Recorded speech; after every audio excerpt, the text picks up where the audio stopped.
Team coverage tonight as a father opens up about his murdered son. I really don't understand how someone could have even thought of doing something like this to a 5-year-old little boy. 19-year-old Tiffany Van Alstyne facing murder charges tonight. She's accused of strangling her cousin, 5-year-old Kenneth White. The emotions Kenneth's father is feeling right now as he tries to cope with the loss of his young son.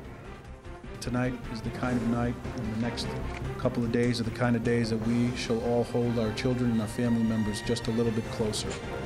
Investigators say that Van Alstyne strangled the boy and tossed his body, quote, like a piece of trash into a culvert across the street from their home, and then made up a story about masked intruders. The clues leading investigators to believe that Kenneth's death was intentional. CBS 6 Live in multiple locations tonight. Team coverage from outside of Kenneth's home on Thatcher Park Road in Knox, also at the Public Safety Center in Clarksville, where Tiffany Van Alstyne was questioned. And we're also in North Adams, Massachusetts tonight. CBS 6, the only ones to speak with Kenneth's biological father. Good evening. I'm Dory Marlin. And I'm Greg Floyd. Continuing coverage now of this tragic story that has rocked so many of us here in the capital region, that has those of us who never even knew this innocent little boy heartbroken. Just hours ago, an emotional Albany County Sheriff Craig Apple addressing the media while Kenneth's accused killer is ushered into court in handcuffs. Cody Holyoke anchoring our coverage along Thatcher Park Road in Knox tonight, just down the street from where young Kenneth was killed. Also, Jennifer Lukey is in Clarksville. That's where authorities laid out some of these chilling details. And Kimberly Howard live in North Adams, Massachusetts. Kenneth's father opening up only to CBS 6 tonight. You're going to hear from him just minutes from now. We're going to go first to Cody. He continues our live coverage in Knox. Cody, what do you have for us tonight? Greg, Dory, I think the only thing right here in this neighborhood right now is a whole lot of emotion. The deputies have left within the last half hour, 45 minutes or so. People are finally getting back into their homes tonight after hearing this disturbing news and the account of what happened from Sheriff Craig Apple earlier today. For more than a day, deputies were here along Thatcher Park Road, about 200 yards behind me from where I'm standing at the Van Alstyne home, and right across the street is where the deputies made that disturbing discovery, the body of young Kenneth White. There was a lot of information that came out of that press conference today, a lot of candid moments from Sheriff Apple. For that, we turn to our Tori Wells, who was at this press conference. What can you tell us? You know, Cody, we learned a lot of new information about the relationships and timeline in this case, but we were also left with so many unanswered questions, and some of those questions we may never get answers to, like why and how something like this could happen. Now, in that emotional press conference, Sheriff Craig Apple told us that Kenneth leaves behind a twin sister and a little 4-year-old sister. All three were living in their aunt's home. She had custody with her daughter, Tiffany Van Alstyne. She is the cousin charged in this case. Sheriff Apple told us that Tiffany was with the children in the home for just a bit of time before Kenneth was killed. Then the sheriff tells us investigators believe she moved his body, burying it in the snow. Tonight, we do not know what led up to that incident. It's heart-wrenching. It's absolutely heart-wrenching. I got 3 boys. I'm going to go home and hug them. I'm sure everybody that was involved in this is going to do the same. And some other unanswered questions this evening, if there will be other charges. The sheriff telling us the investigation is still ongoing this evening. The DA and the sheriff also not answering many questions about Kenneth's sisters, only telling us that CPS is looking into their well-being. We do not know at this point what they may have witnessed or what they may understand about this case, and obviously very difficult to talk to children that age about something as horrifying as this. Well, how do you even start? I mean, I don't think any of us envy the role that educators and parents here in these communities have to sit their kids down tonight and tell them about the facts of life and in this story. And I know that it was very hard. I noticed watching the press conference today, and you were there. Tell us a little bit about the emotion, because, I mean, even the district attorney and the sheriff were talking about their own families, and you're hard-pressed not to think about your own families in something like this. Absolutely. A lot of those investigators I know personally have children as well. This was a difficult case for them. The sheriff saying that there are some cases in a police officer's career that never leave them, stick with them, and this is one of them. And I can tell you, he had a hard time getting that out. He was choked up. It's hard not to be when you're talking about a 5-year-old. Well, even as we're here talking about it, it's tough not to think of the families affected by this, not just the Van Alstynes and the sweet face. Just a tragic, tragic loss. Tori, thank you very much for your report. Tonight, our live team coverage continues with Jennifer Lukey, who's in Clarksville. Jennifer, you were in court today as Tiffany Van Alstyne was brought in before a judge. What can you tell us about her emotion and her demeanor as she faced a judge? Well, Cody, first let me say that it didn't take investigators long to realize that the story that she told them, that masked men broke down the front door, pinned her down, and stole Kenneth and put him in a car and took off with him. It didn't take investigators long to realize that that story just didn't add up. So they brought her here to the Clarksville station last night. She spent most of the day here being questioned. About 2:30 this afternoon, she was at Knoxtown Court. That's where we were. She didn't say anything being brought into or coming out of court. She was very quiet. She looked up at us, but didn't almost looked like she might say something, but just kept walking with her head down. In the courtroom, it's a very small courtroom. I was sitting about 3 feet right behind her. The only time I ever saw any emotion from her was when the judge asked whether she was on any medications or taking any medications, and she said that she was bipolar and she was taking a medication for that. About halfway through the hearing, her mother came in, which, remember, is Kenneth's aunt and custodial guardian. She came in. Tiffany turned around, looked to her. They exchanged some looks, but really no emotion. But outside of the courtroom, I spoke to Tiffany's mom for just a brief moment. That's all she could handle, really. And here's what she had to say. She loved the children. She would do anything for them. She taught them in school and everything. This is a shock to me. I don't understand. I don't think I can do this right now. This is a very complicated family dynamic here. The woman you just saw, Tiffany's mother, as I said, also the aunt of little Kenneth. So one daughter going to jail, Kenneth gone tonight. Tiffany is being held without bail at the Albany County Jail until her next court hearing, which is next week. Back to you, Cody. All right, Jennifer, thanks. And such a heart-wrenching story for the families affected by this and by the community. One thing that Sheriff Craig Apple stressed today time and time again was that Kenneth's biological mother and father are not connected to this crime from what they can find in any way. We want to go now to our Kimberly Howard, who took a bit of a road trip to Massachusetts today and spoke with the boy's father, and obviously an unimaginable time and some unimaginable loss for that family as well, Kimberly. It sure is, Cody. Jason White is Kenneth White's biological father, as you mentioned, and he was very emotional during our interview, broke down several times while we were talking, saying that he just can't believe that somebody would murder a 5-year-old boy.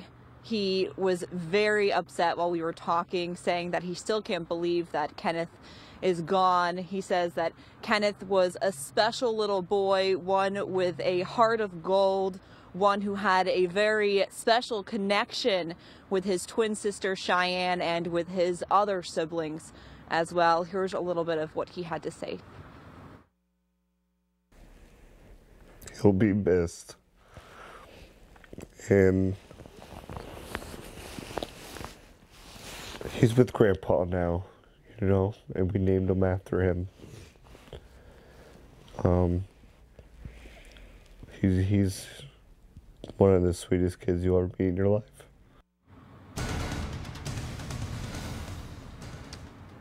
And as you've been hearing throughout this case, definitely a complicated family situation. Jason White says that he hasn't had custody of Kenneth in over a year. In fact, hadn't seen Kenneth in 8 months. The details surrounding that custody issue still a little sketchy, but Jason tells us that the reason why he didn't have custody of Kenneth and the other 2 children is he felt that he wasn't financially able to take care of all 5 of his kids. He does have legal custody of 2 of the children. They live with him now, and he also says that there will be a custody hearing on Tuesday, one where he is hoping to get custody of those other 2 kids who we know are being handled by social services at this very moment.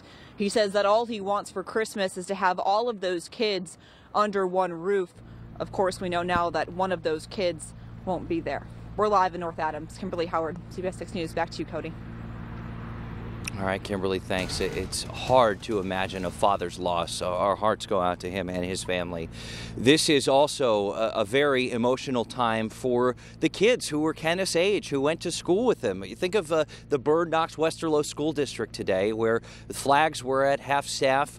We have some video for you from earlier today.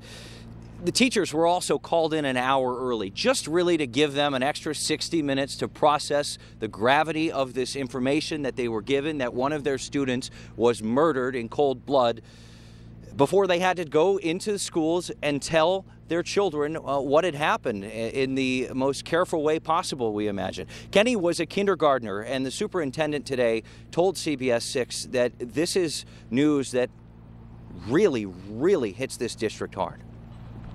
There are a lot of staff members very upset with what happened because, you know, we operate in local parentheses and they feel like our kids. They are our kids. So no matter how well you know them, just knowing as a student walking our halls in our classes at our lunch hours is very difficult to deal with. And, you know, Kenneth had only been in the school for a short time as he was a kindergartner, but the school system really feeling that loss. This is a very fresh wound for this community, and it's going to take some time, especially hard since this boy is so young. He had barely experienced life. He was 5 years old, and now families, community, law enforcement officers, everyone grieving right now as we try to get more information and more answers to pass along to you about what happened and why Kenneth is no longer alive today. Greg Dory will send it back to you for now. All right, so much emotion out there, Cody, and all our crews. Thank you very much for that reporting. We also have some new developments tonight in another story that involves the death of a child locally. Rotterdam police telling CBS 6 tonight the death of a 20-month-old back in September is now considered a homicide investigation. Police telling us the boy, Daniel Guevara, was dead when paramedics arrived at the scene. It was an apartment on Brookview Court. They said that it looked suspicious there at the time, and autopsy results released yesterday shows that the cause of death was asphyxiation. Police still investigating, so they ask that if you know anything about this case, you give them a call. When it comes to the idea of toll hikes, the New York State Thruway Authority playing it very close to the vest tonight. At a board meeting today, no one ever mentioned a widely talked about possibility of said toll hikes.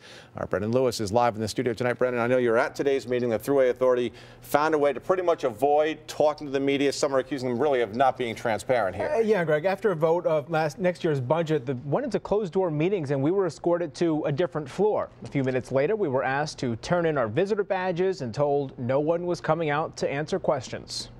The Thruway Authority board meeting started off mostly procedural. It ran through a series of committee meetings and passed the 2015 budget. At last check, there was a gap of more than $30 million, prompting speculation of a toll hike. The board, though, adjourned and went into executive session before we could ask any questions. Thruway media relations staff then escorted us to the lobby and then referred questions to communications director Dan Weiler, who was at the meeting monitoring Twitter during public comment. He's upstairs now. If you want to put a request in email, I'm calling this afternoon. But again, this is the message I've been asked to relay. Usually, when any board meeting is convened and goes to executive session, they return to the public eye and adjourn. In fact, Board Vice Chair Donna Liu said that would happen. And go into executive session and then we'll adjourn. But it didn't. What about the adjournment? Can we go up for that? My understanding, Brandon, for what I was just explained, the adjournment was in their motion to go to executive session. Follow up with Dan. We called Dan Weiler and received this statement from the Thruway executive director, saying in part, quote, board members and Thruway staff will continue to closely monitor all spending and determine what options are available while keeping tolls as low as possible, unquote.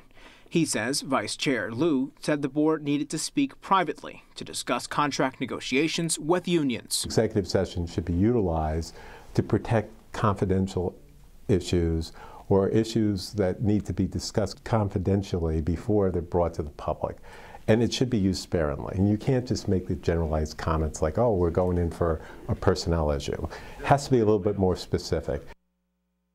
Today, the Thruway Board did not schedule its next meeting to further discuss the budget or toll rates. Greg? Now, Thruway executives I know firsthand are very touchy about Thruway toll hikes. So touchy they call them toll adjustments and not hikes. But they left that room you were in to go into their own executive session somewhere else. Correct. You could have stayed in that room, but you were not allowed to. You were ushered out downstairs to a different floor. They did not want you talking to anybody. They didn't. They took us out of that room downstairs. Usually sometimes we're allowed to stay outside of the meeting room, at least get people as they're leaving. That wasn't the case today. We were taken completely downstairs to the lobby and almost asked immediately to turn in the badges. We held on to them, hoping we'd go back in, and we weren't allowed. And the budget they approved today still has a big hole in it that will have to be covered either by toll hikes or getting the money from somewhere else, and maybe the state. Right, and we had hoped to ask them on that, and didn't get that chance. All right, we'll stay on them, though, right? Definitely. All right, Brendan Lewis, thank you so much. Dory? Well, CBS 6 has continuing coverage tonight in Knox in Albany County. Investigators saying that 5-year-old Kenneth White was murdered by his 19-year-old cousin. We've got another live report from the scene coming up here in just minutes. Welcome back. I'm Cody Holyoke in the town of Knox, continuing our coverage of this disturbing story of a 5-year-old boy murdered and discarded outside of his home here on Thatcher Park Road. His 19-year-old cousin, Tiffany Van Alstyne, now sits in a jail cell charged with the young boy's murder.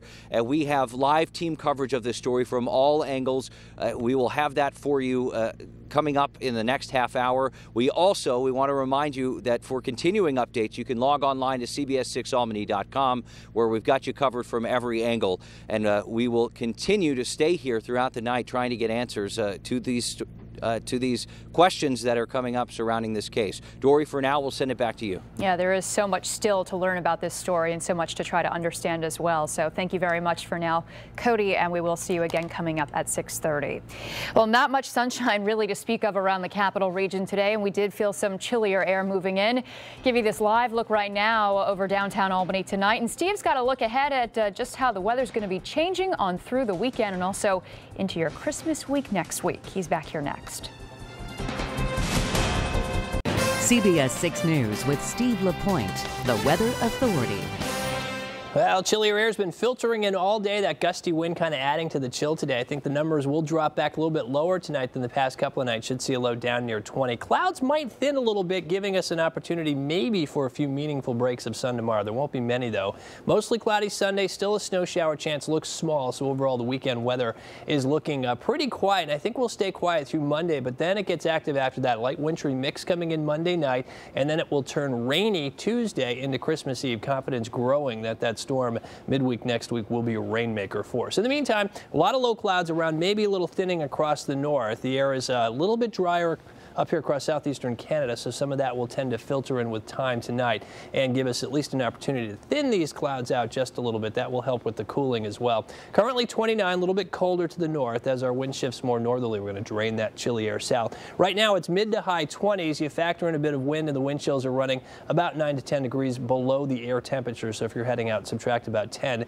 and that'll get you pretty close to the real field temperatures. Upper teens to lower 20s tonight. The wind will drop back to around 5 out of the north. And again, tomorrow a lot of clouds, but maybe a better bet for some breaks, especially through the first half of the day, near slightly above 30 across most of the area. The wind should be a lot lighter tomorrow as well, and that'll help the cause. Now on Sunday, upper air disturbance will come in and some moisture will try to work in from New England, and that will promote a snow shower chance. The simulation says New England, but I'm thinking it'll probably be a little bit farther west. So I'll include the Hudson Valley, Vermont, Berkshires, Litchfield County for a slight chance at some snow showers tomorrow. Gets active though Tuesday. First wave of low pressure will come up, give us some rain, and then the bigger storm will happen Wednesday. Confidence growing that this will track to our west. That'll put us in a deep southerly flow. So it'll be a rainmaker with all the snow to our west. Christmas Day itself, the storm to our north. Windy weather, but for the most part dry weather from Albany south and east. There will be some snow showers across the Adirondacks, Catskills, and Mohawk Valley, but those will be rather scattered. In the air coming in behind this storm won't be particularly cold. In fact, on Wednesday, in advance of it, upper 40s, maybe some low 50s with the wet weather,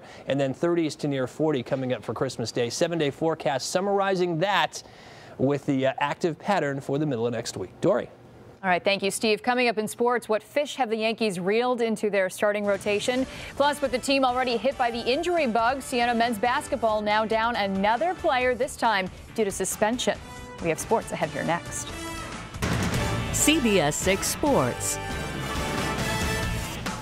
Hello, everyone. I'm Bobby Welber in for Doug Sherman. Already hit hard with the injury bug in recent weeks, Siena men's basketball announced today that sophomore Patrick Cole has been suspended indefinitely. Cole, a 6'5" reserve guard, did not make the trip to tonight's game with Radford. Instead, he has returned home to Newark, New Jersey for the holidays. With Brett Bisbing, Emo Silas, and Levon Long all hurt, this suspension leaves Siena with only 8 available scholarship players for tonight's contest. Cole is playing in his first season at Siena after transferring from Coppin State. He's 6th on the team in scoring with 8.4 points per game. The team says Cole is welcome to return to Siena when classes resume in January, but head coach Jimmy Patsos has not set a timetable for his return to the team. In a statement released today, Patsos did say, quote, "This was done with Patrick and our team's best interest at heart. It wasn't one incident. He just needs to take some time away from basketball and refocus his priorities. It's not an easy decision to make, but we're trying to rebuild a proud program the right way. There are standards and expectations everyone is expected to meet," unquote.